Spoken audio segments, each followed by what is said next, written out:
High বন্ধুরা, আজকে নিশ্চয়ই একটা খবর আপনারা শুনেছেন বা নিউজেও হয়তো দেখতে পারেন, দেখেছেন। এখনকার দিনে যুদ্ধ মানে যে শুধু মিসাইল আর বোমার বর্ষণ হবে তা কিন্তু নয়। এই অত্যাধুনিক যুগে এখন বর্তমানে যে পরিস্থিতি দাঁড়িয়েছে বা গোটা ভূ রাজনীতি যে পরিস্থিতির দিকে যাচ্ছে, যুদ্ধের কৌশলও কিন্তু পাল্টে গেছে। আজকে একটা নিউজ সোশ্যাল মিডিয়ায় খুবই হইচই ফেলে দিয়েছে যে ট্রাকে করে গিয়ে কোনো দেশের সেনা ঘাঁটিকে বা বিমান ঘাঁটিকে ধ্বংস করা যায়, সেটাও কিন্তু গতকাল দেখিয়ে দিয়েছে ইউক্রেনের প্রেসিডেন্ট জেলেনস্কি। নইলে আপনারা ভাবুন তো, যে এই ছোট্ট একটা ইউক্রেন, এই রাশিয়ার মতো পৃথিবীর সর্ববৃহৎ যার ভূ বিস্তার, সেই দেশটাকে গতকাল নাকি নাস্তা নাবুদ করে ছেড়ে দিয়েছে। অর্থাৎ এই দেশটার কি আদৌ সেই ক্ষমতা আছে রাশিয়ার মতো দেশকে এই যুদ্ধে হারানোর মতো? কিন্তু নেই।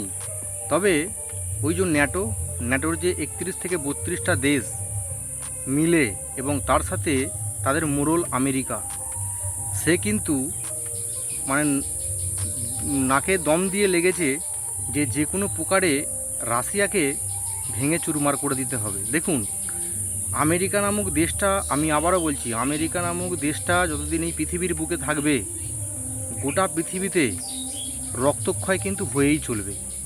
ওরাই শান্তির বাণী ছড়াবে, আবার ওরাই পিছন দিক দিয়ে সেই দেশে থেকে ওরা কিন্তু অস্ত্র সাপ্লাই করবে।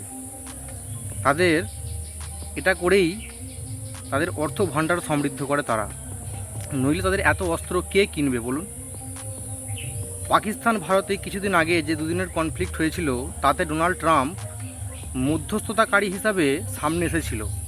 আবার যেই অপারেশন সিন্দুর কিছুদিন স্থগিত হওয়ার পরেই ডোনাল্ড ট্রাম্প সম্পূর্ণ ভারতের বিপক্ষে চলে গেল, গিয়ে তাদের নানা রকম বিবৃতি তারা ছড়াতে শুরু করেছে ভারতের বিরুদ্ধে। এবং ভারতের বিরুদ্ধে নাকি আরও ট্যারিফ, অন্যান্য যেসব দ্রব্যের ওপর বা ভারতীয় যে মালপত্র আমেরিকায় যায় তার ওপর নিষেধাজ্ঞা, এবং অ্যাপেলের মতো কোম্পানিকেও ভারত থেকে উঠে যাওয়ার পরামর্শ দিচ্ছে। কেন এটা বলতে পারবেন? কারণ একটাই, যে ভারত যে বিশ্বে অর্থনীতিতে চতুর্থ স্থানে এসে গেছে, সেটা তাদের কিন্তু হজম হচ্ছে না বন্ধু। সেই জন্যই এবার ভারতকে জিগরি দোস্ত বলা সত্ত্বেও ভারতের পিছন দিক দিয়ে বার করছে আমেরিকা। এবং এই আমেরিকাই কিন্তু চায় যে কোনো দেশ না মাথা তুলে দাঁড়াতে পারে ওদের ওপরে। সেই জন্যই রাশিয়াকে ছাড়খাড় করে দেওয়ার লক্ষ্যমাত্রায় তারা কিন্তু এগিয়ে যাচ্ছে। সেই জন্যই দেখুন, নইলে এখনকার দিনে ট্রাকে করে কোনো ড্রোন হামলা হতে পারে, এবং সেটা হচ্ছে ইউক্রেন থেকে প্রায় 4000 থেকে 4500 কিলোমিটার দূর পর্যন্ত গিয়ে হামলা করবে, এটা স্বপ্নেও হয়তো কেউ ভাবেনি। এবং সেটাই করে দেখালো ইউক্রেনের প্রেসিডেন্ট জেলেনস্কি। অন্তত যেটা খবর শোনা যাচ্ছে, যে 17,000 কোটি টাকার ক্ষয়ক্ষতি কিন্তু রাশিয়ার ওপর করে দিয়েছে তাদের যুদ্ধ বিমান, এবং তাদের যে আপনার এয়ারক্রাফট, সেসবগুলোকে পুরো ধ্বংস করে দিয়েছে বলছে। মিনিমাম 40টা নাকি যুদ্ধ বিমান রাশিয়ার ক্ষতিগ্রস্ত হয়েছে, এবং বেশ কিছু এয়ারক্রাফটও ক্ষতিগ্রস্ত হয়েছে। 117টা ড্রোন ট্রাকে করে 2 বছর আগে থেকে প্ল্যানিং করেছে, 2 বছর অথবা 1.5 বছর আগে থেকে প্ল্যানিং করে এই ঘটনাটি কিন্তু ঘটাতে সক্ষম হয়ে গেছে এই ইউক্রেন। এবং সেটাই প্রেস কনফারেন্সে এসে ইউক্রেনের যে প্রেসিডেন্ট জেলেনস্কি, তিনি কিন্তু স্বীকার করেছেন।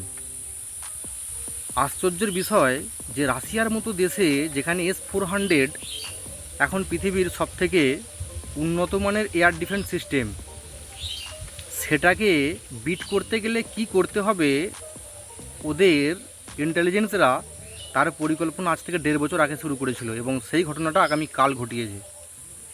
এবং বেশ কিছু বিমান ঘাঁটি নাস্তানাবুদ করে দিয়েছে এই ইউক্রেন ড্রোন হামলায়। এবং কি করেছে, এই ট্রাকে করে যে 117টা ড্রোনকে তারা বোঝাই করে নিয়ে এসেছিল, সেটি নাকি কাঠের মোড়কে মোড়া ছিল, এবং তার নিচে কোনো ধাতুর প্রলেপ দেওয়া ছিল।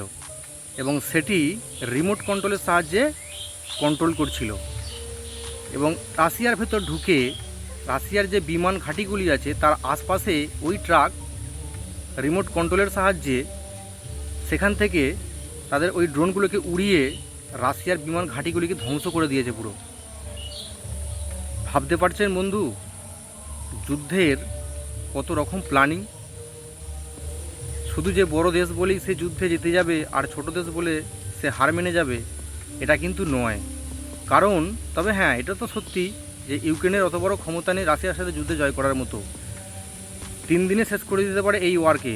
কিন্তু সেই যে ইউক্রেনের পিছনে যে 32টা দেশ এবং ন্যাটো তাদের যে সংগঠন, তারা কিন্তু উঠে পড়ে লেগেছে রাশিয়াকে শেষ করার জন্য। তবে এখন এটাই দেখার বিষয় যে এর পরবর্তী পদক্ষেপ রাশিয়া কি বড় সিদ্ধান্ত নেয়। এবং রাশিয়াও তারপরেই অ্যাটাক শুরু করেছে, কিন্তু এর এই যে রাশিয়ার যে এত বড় ক্ষতি ঘটলো, সেই ক্ষতির পাল্টা রাশিয়া ভ্লাদিমির পুতিন কি দেয়। নইলে কিন্তু ভ্লাদিমির পুতিন কিন্তু বস সেও একজন খুঙ্খার ব্যক্তি, এটা মনে রাখবেন। সেটাই আমরা অপেক্ষায় থাকব। এবং এটাও শোনা যাচ্ছে নাকি ইস্তানবুলে নাকি দু দেশের মধ্যে একটা কীভাবে এই যুদ্ধের মধ্যে শান্তি ফেরানো যায় বা যুদ্ধটাকে রদ করা যায় তার কিন্তু পরিকল্পনাও চলছিল, এবং তারই মিটিং শুরু হওয়ার কথা ছিল আজ। তবে সেটা এখনও কোনো খবরাখবর পাওয়া যায়নি এই ঘটনা ঘটার পর সেই শান্তি মিটিং আদৌ হবে কি না। এখন এটাই দেখার আমাদের যে রাশিয়া এরপর পাল্টা বার কী করে।